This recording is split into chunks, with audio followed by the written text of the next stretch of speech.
इंदौर के प्रीतम सिंह दुआ बीए करने के बाद एकाएक कविता रचने लगे। उन्हें साहित्यिक उपनाम मिला जख्मी। 7 अक्टूबर 1961 को कुरुक्षेत्र निवासी खड़क सिंह दुआ शांति रानी के यहाँ आपका जन्म हुआ। बीए करने के बाद कवि जख्मी ने अपनी क्रांतिकारी कविताओं से काव्य मंचों पर धूम मचाई। विश्व काव्य भारती के गीता भवन इंदौर के तिराहे पर आयोजित कवि सम्मेलन से उनकी काव्य यात्रा का मंचीय शुभारंभ हुआ।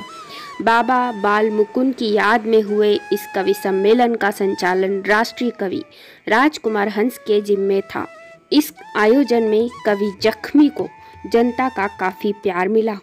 कवि जख्मी की श्रद्धांजलि बकरा चोरी, नशाबंदी, मैच फिक्सिंग प्रकाशित कृतियां सारे देश में चर्चित होकर सराही गई। कवि जख्मी ने अपनी कविताओं के माध्यम से गरीब मजदूरों की आवाज़ उठाई। सामाजिक समस्याएं उठाने का उनका अलग ढंग था। अश्लीलता, फूहड़ता के विरोधी कवि जख्मी के काव्य में करुणा रस में डूबा व्यंग्य दिल दिमाग को आंदोलित करता और हजारों श्रोता वाह वाह कर उठते। हमें याद आता है इंदौर की छावनी का अखिल भारतीय कवि सम्मेलन, जिसमें अधिकांश कवि हूट हो रहे थे, लेकिन जब जख्मी ने मंच संभाला कवि सम्मेलन ऊंचाइयों तक जा पहुंचा और सुबह तक जमा रहा। कवि जख्मी ने गरीबी से संघर्ष किया और अपनी मेहनत से नाम कमाया। 3 मार्च 2017 को वे औरंगाबाद महाराष्ट्र कवि सम्मेलन में हिस्सा लेने पहुंचे। यहाँ उनकी कमर में तेजी से दर्द हुआ और किरण जोशी उन्हें इलाज के लिए अस्पताल लेकर पहुँचे, लेकिन उन्हें बचाया नहीं जा सका।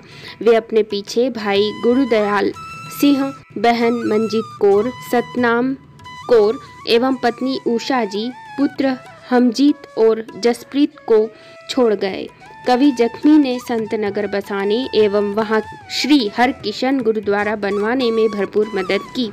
यह विडंबना और चिंताजनक है। उनके निधन के बाद उनके परिवार की सरकार, संगठन, समाज ने कोई सूद नहीं ली।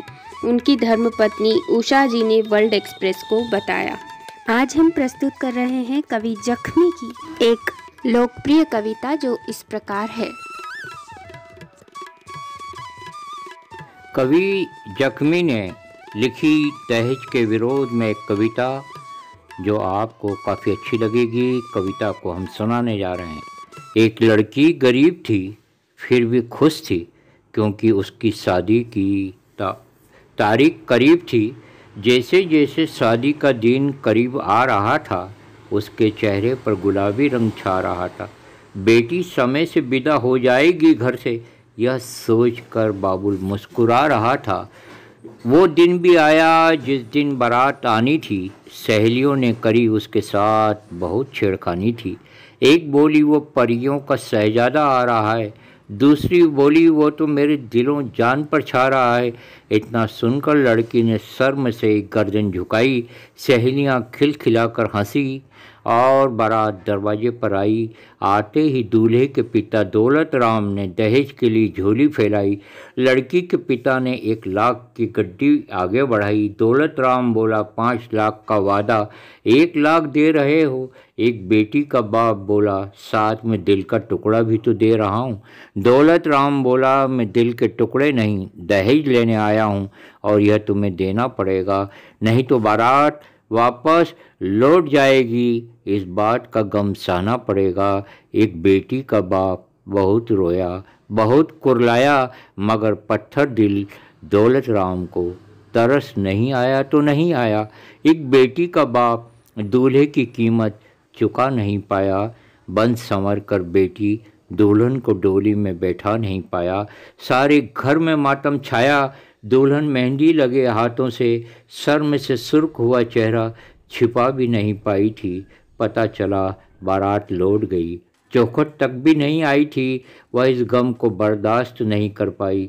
पंखे पर झूल गई, गले में फांसी लगाई। एक मजदूर बाप अपनी बेटी को फांसी पर लटका हुआ देखकर एक बार फिर मुस्कुराया। ऐसा मुस्कुराया, ऐसा मुस्कुराया कि ऐसा मुस्कुराया आज भी पागल खाने में बंद है, अभी तक लौट कर नहीं आया। अभी तक लौट कर नहीं आया। कवि जख्मी काफ़ी मार्मिक कविताएं लिखते थे। एक कविता उनकी और हम प्रस्तुत करने जा रहे हैं। कविता का नाम है भ्रष्ट तंत्र पर प्रहार करती हुई कविता। एक सफेद पोश भेड़िए द्वारा अस्मत लुटाई हुई अबला ने अदालत का दरवाज़ा खटखटाया। इंसाफ इंसाफ का शब्द कई बार दोहराया। कानून के रखवालों ने उसे फरियादों के कटघरे में खड़ा कर दिया और बताया कानून अंधा है, अपने साथ किसी चश्मदीद गवाह को लाई है या तेरा ये खानदानी धंधा है। बचाव पक्ष का वकील मसले हुए फूल को देख मुस्कुराया। जज साहब, मैं फरियादी से कुछ सवाल करना चाहता हूँ। फरमाया। जज साहब ने इजाज़त दी। वकील ने व्यंग्यात्मक मुस्कान के साथ लड़की की तरफ उंगली उठाई और बोला, ए लड़की, गीता पर रख कर हाथ, कसम खा और बता, जब तेरा चीर हरण हुआ तेरे साथ हो रहे कुकृत्य को देखने कोई व्यक्ति था? अगर था तो उसे गवाह के रूप में अदालत में बुला।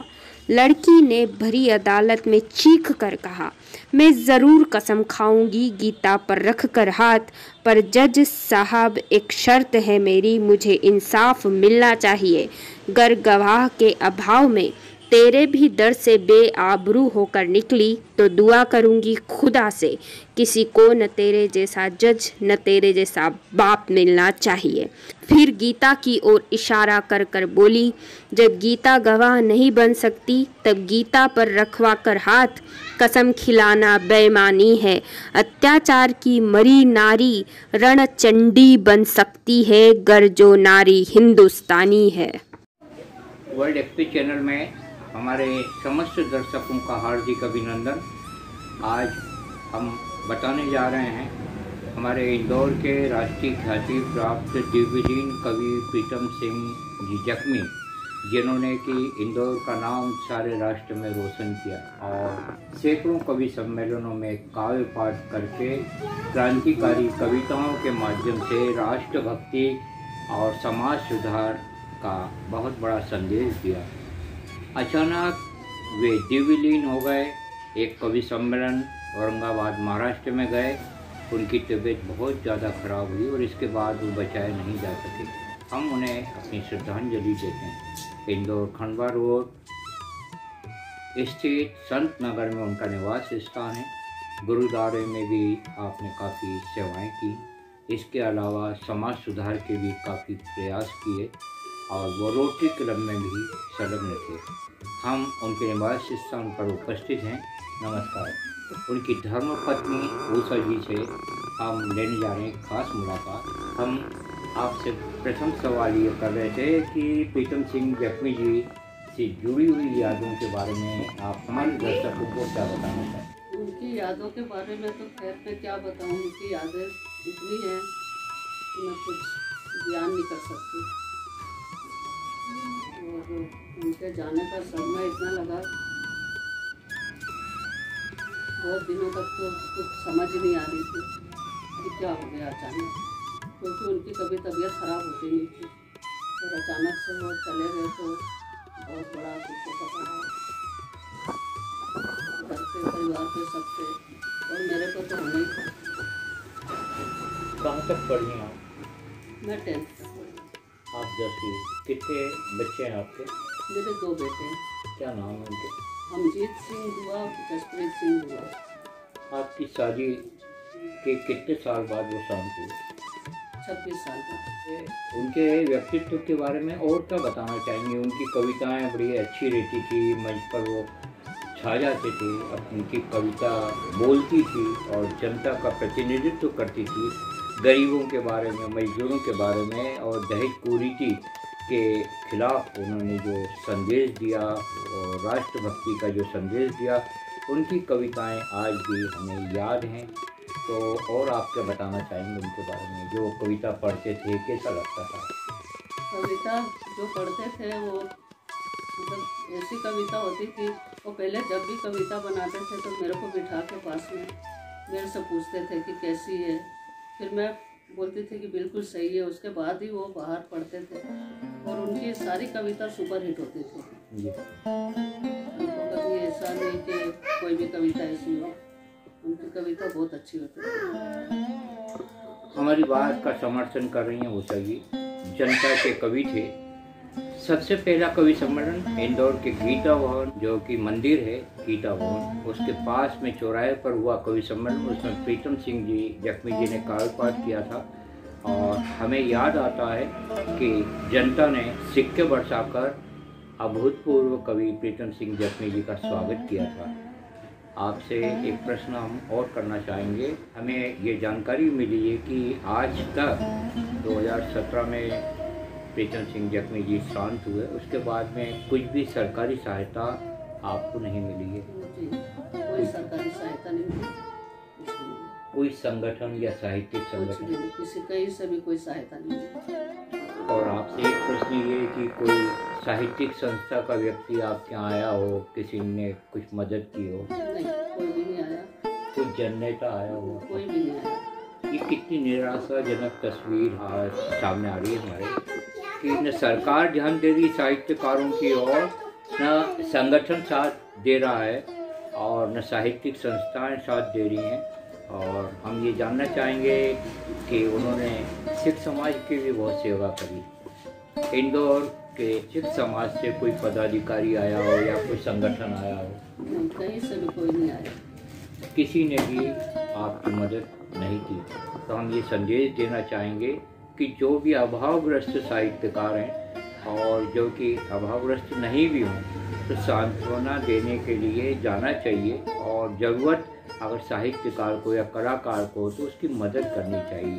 एक प्रश्न और हम आपसे करना चाहेंगे कि उनकी स्मृति को बनाए रखने में आपका योगदान रहेगा। आपको सतत रूप से जो उन्होंने कविताएं लिखी हैं उनके साहित्य को फैलाने में मदद करेंगे? बिल्कुल जरूर करूँगी। आपका ये वादा है उषा जी का कि वे उनके साहित्य को फैलाने में पूरी मदद करेंगे। मूलतः कहाँ की? आप बिहार की। आप हम ये जानना चाहेंगे जख्मी जी के माता पिता का नाम क्या था? पिताजी का नाम उनके खड़क सिंह दुआ और माता जी का नाम शांति देवी दुआ। जी। कितने भाई? 2 भाई। आपके एक मुन्ना ऑस्ट्रेलिया में भी है, क्या नाम? जसप्रीत सिंह दुआ। जी। आप राष्ट्रवासियों को, सरकार को क्या संदेश देना चाहेंगे कि मदद करनी चाहिए कि नहीं साहित्यकारों की, कलाकारों की मदद जरूर करनी चाहिए, क्योंकि वो कहीं भी किसी भी लालच में कुछ करते नहीं है, लेकिन बाद में उनको घर वालों को दिक्कत होती है तो उनको जरूर सहायता करनी चाहिए। आपकी आवाज़ का वर्ल्ड एक्सप्रेस द्वारा समर्थन किया जाता है और हम ये संकल्प लेते हैं कि प्रीतम सिंह जख्मी जो हमारे बहुत अभूतपूर्व साथी थे, अच्छे कवि थे, बेजोड़ कवि थे, मानवतावादी कवि थे और कवि हैं, उनकी कविता अजर हमारे, हम उनकी मसाल को जलाए रखेंगे। इस संकल्प के साथ में आज के साक्षात्कार का हम समापन करते हैं। जय भारत, वंदे मातरम, जय हिंद। वरिष्ठ कवि प्रीतम सिंह जख्मी जी के बारे में आप क्या बताना चाहेंगे? सरदार प्रीतम सिंह जख्मी जी संत नगर को बसाने वाले ही वही थे। यहाँ पे कुल 460 प्लाट हैं और लगभग ज़्यादा संत नगर में सारी काम प्रीतम सिंह जख्मी जी ने ही किया।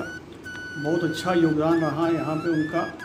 बहुत ही अच्छी मीठी वाणी बोलते थे और सबसे अच्छा व्यवहार रखते थे। जो भी उनके पास आता था तो उनका सारे काम पूरे हो जाते थे। बहुत ही, जब तक वो उनकी सांसें चली, उन्होंने ऐसा काम करा कि आज तक उस बंदे को कोई भूल ना सका और ना ही आगे भूल सकेंगे। बहुत ही अच्छे व्यक्ति थे वो, कविकार थे और यहाँ संत नगर से भी बहुत ही अच्छे व्यक्ति थे। हर लोग आज भी याद करते हैं उस प्रीतम जी को। वही ये जो गुरुद्वारा बना है इसमें भी योगदान? हाँ, इसमें भी वो सेक्रेटरी थे। हाँ जी। संत नगर गुरुद्वारे में भी सेक्रेटरी का काम किया उन्होंने और बहुत ही महत्वपूर्ण कार्य किया उन्होंने। बहुत ही महत्वपूर्ण अपनी यहाँ सेवा निभाई उन्होंने। आज तक लोग याद करते हैं कि जख्मी जी यहाँ पे थे तो उनका बहुत ही अच्छा यहाँ पे योगदान था। आपका शुभ नाम? हरभजन सिंह सलूजा। हम लोग अभी भी जब बैठते हैं तो उनको ही याद करते रहते हैं। बहुत ही अच्छे व्यक्ति थे। मालिक उनको अपने स्थान पर जगह दे। वाहिगुरू जी का खालसा, वाहिगुरू जी।